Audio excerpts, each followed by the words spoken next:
Welcome to our channel. Today we how to restore version control habits with GitHub Desktop step by step clearly. Open GitHub Desktop on your computer.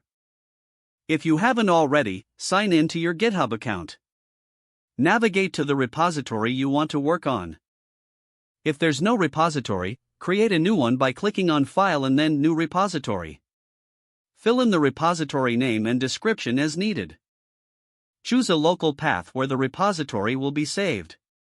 Click Create Repository once you've filled everything out. For an existing project, select File and then Add Local Repository. Locate the folder of the project you wish to add and click Open. Now, you'll see your local changes displayed in the main interface. If you have uncommitted changes, you'll need to commit them. Enter a summary message in the summary field describing your changes. You can also add a detailed description if necessary. Click the Commit to Main button to save your changes locally. Once committed, you need to push your changes to the remote repository. Click the Push Origin button to upload your local commits. To synchronize with the remote repository, click the Fetch Origin button regularly. This will check for any changes made by others.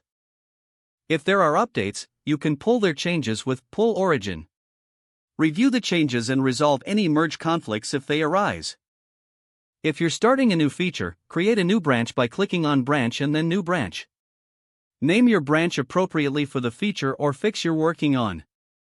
Make your changes in the code, and remember to commit them frequently. After finishing your work, push your branch to the remote repository. To merge your changes, create a pull request in the GitHub web interface. Review the pull request and check for any feedback or required changes. Once approved, merge your pull request to the main branch. Continue to repeat this workflow for future projects or updates. With practice, these version control habits will become second nature. If the page does not load, refresh the browser or try again in a private or incognito window. Make sure you are using the correct email address, then retype it carefully to avoid small typos. If your password is not accepted, use the reset option and create a new strong password you can remember. Check your spam folder for verification or security emails, then complete any requested confirmation steps. Don't forget to like this video and subscribe to our channel for more step-by-step tech guides.